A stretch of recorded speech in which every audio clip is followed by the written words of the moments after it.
When I'm journaling, things that are in my head that feel like they're of utmost importance, when I write them down, they become less important, and and then I'll laugh at myself and go,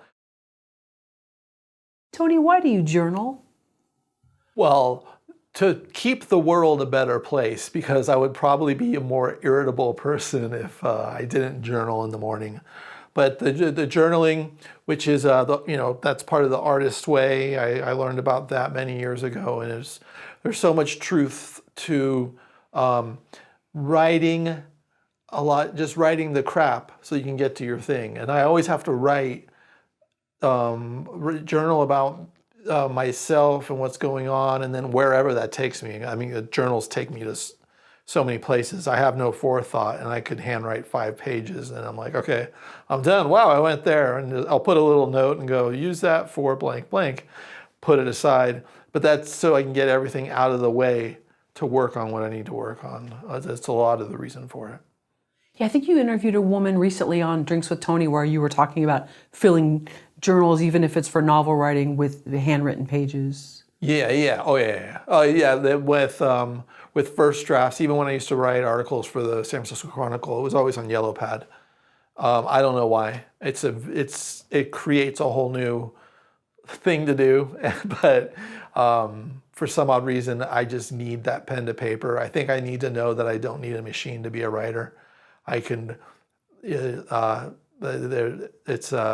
can have nothing, and I can have a pencil and paper, and it's just like, I'm good. I would like some food and maybe a beer, but I'm good. Sure. And within reason of whatever you're comfortable telling us, what do you write about? Oh, in my journals? Whatever you feel's appropriate. Sometimes it's a lot of it recently is family stuff, and this is interesting to me. I mean, it's interesting because as I dive into family stuff that is the bad current family situation, I can kind of go back and go, oh wow, that started around this time, and this choice that was made created this free fall. And so there's a lot of that in there, and also just a lot of I kind of go, hey, you did a good job today, kiddo, to me, or oh, I do that maybe once every 2 years. I'm trying to do that more, but it's a lot of it's kind of problems. A lot of it's dream journaling. I journal my dreams almost every morning, just to I like to try to stay as close to the subconscious as I can, and so I try to grab my dreams while I still have them. So I dream journal a lot.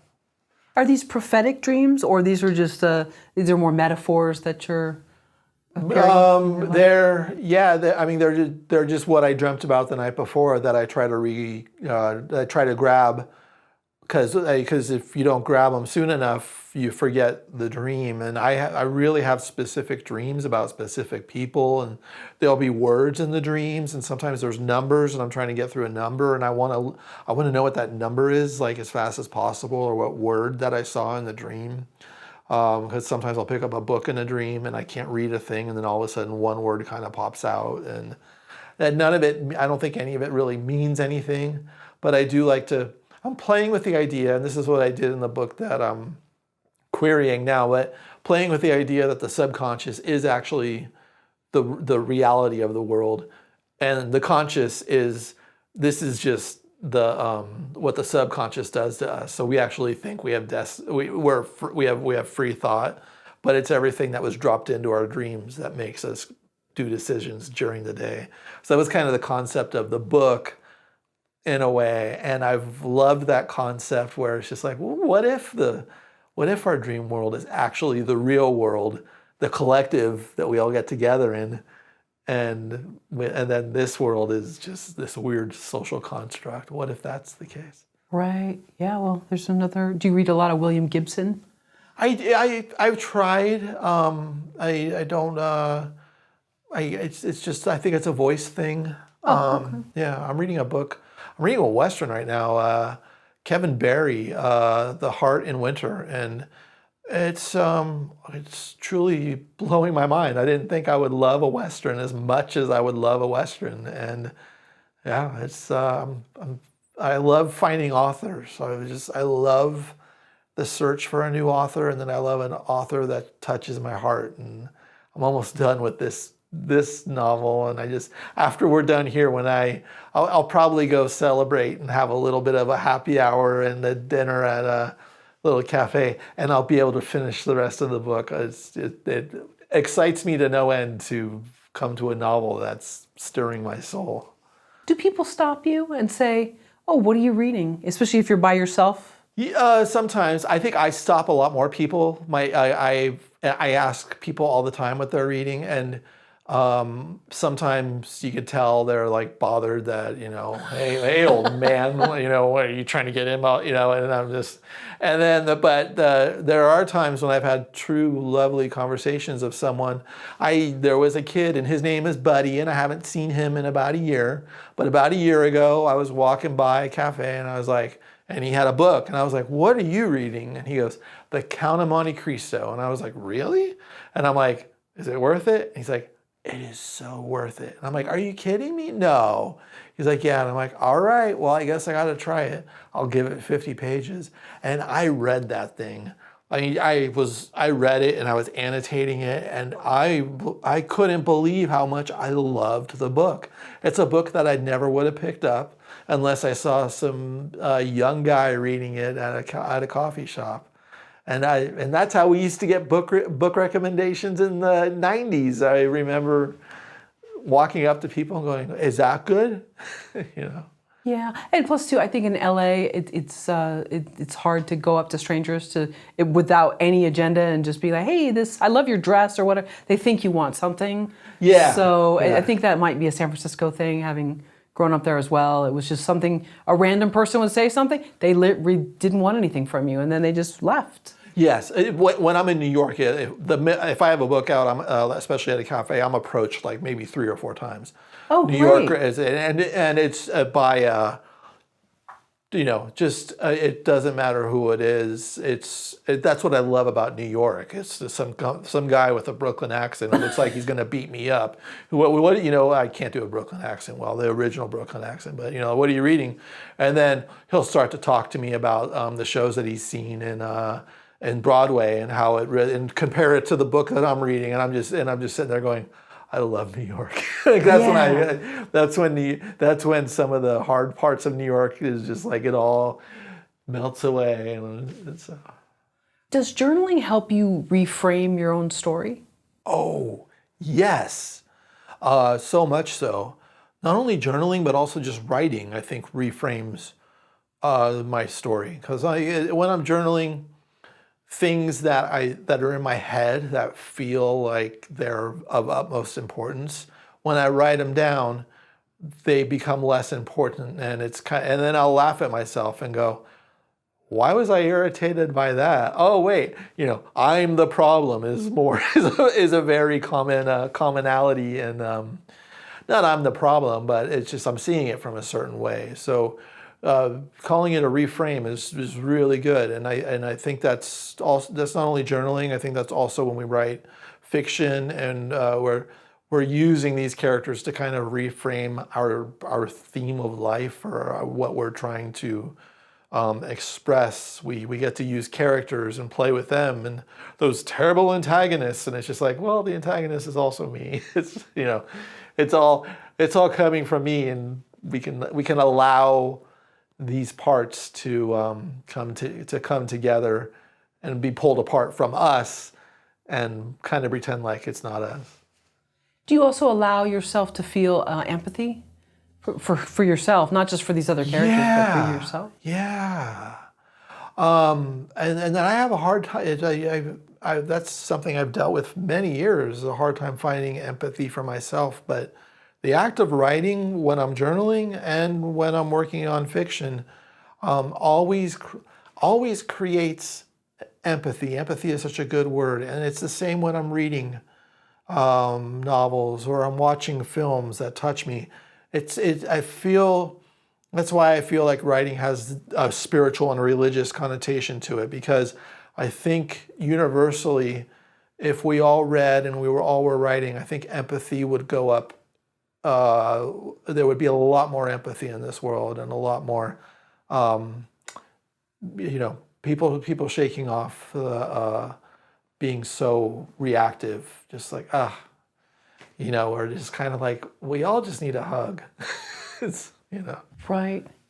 Yeah, I remember watching a woman at a store once, and the way she handled something was so she just laughed it off, and she just said, people are fascinating. And it was great because the guy was so rude to her, and I forgot what happened, and she's like, I'm sorry, whatever. And he's like, I'm sorry for you. And like, she handled it so gracefully. Yeah. And I can still see it. I think it was at a Kmart. And she handled it so wonderfully. And she just said, people are fascinating, and laughed and just walked off. Yeah. And I would have followed her and said, can I be your friend? I know. I need to learn from you. I think the guy was trying to return an old battery that had already been used, and butt in line, all this stuff. But she handled it with such grace, and I'll never forget it. And I think it was like 15 years ago. Yeah. But I guess when you talked about having empathy for yourself, do you see people that have maybe too much and paint themselves as sort of like the hero of a story that they're really maybe not? Or others that, as being tough on ourselves, that we actually need more. You said before, we kind of need more empathy. Yeah, I maybe that's where we play with the ego part of it, because the ego is always there, and it's just how do I, I guess this segues into how do I stand out of the way of my fiction. But I guess in journaling, I got to get right in the way of my writing. I have to be totally on top of it and my authentic self, whether it's a good or bad thing. And boy, if people read my journals, they would probably be like, you're insane.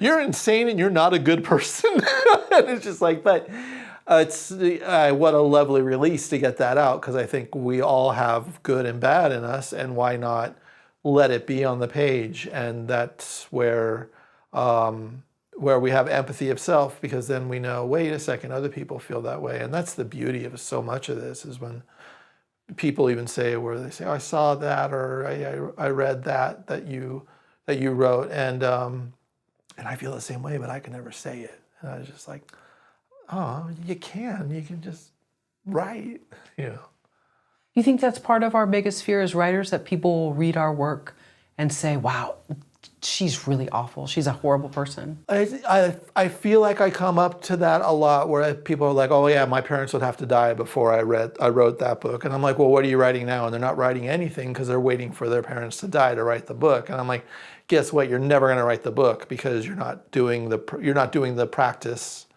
of writing. So start writing now, because guess what? It could take 5 years to get published, and it could take 10 years to have a film produced.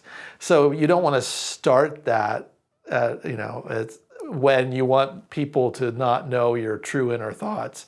And oftentimes they don't want to know, they don't want their friends or their family to know this possibly can get me in trouble. And I'm like, if it can get you in trouble, that's what you have to write. If it scares you, that's what you have to write. And I kind of have always, the minute I feel, I'm like, I can't write that.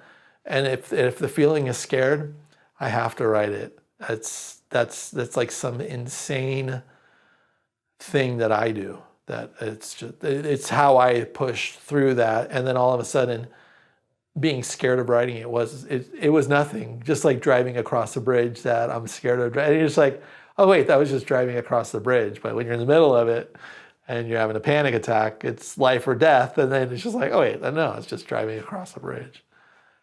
Right. But it's not just people that know you, it's just strangers too, or future coworkers can be just as bad. Well, and I truly think that I have been passed by on things because of what I've written and what's out there, where it's people will go, they can see it on the internet, or they can see it at a library, and they can go, no. I received a no so fast from agent query for my new book I queried. I was referenced to this person through my old agent, and she's really sweet, and so I was just and it was like I got the no I got the no of my when I sent the synopsis and whatever. It was within 10 minutes, and I was just like, I need to look up who he represents, because I rubbed someone the wrong way at that firm, but at the same time, we should be rubbing people the wrong way. So if we're not, then we're not truly engaging in the dangerous part of writing, which is, yeah, it could be polarizing, and people will be offended, and some people will be, and I get offended too, but what am I in this universe of so many other people, Thank you for watching the video all the way to the end. Here is a complimentary question from our book Story Questions.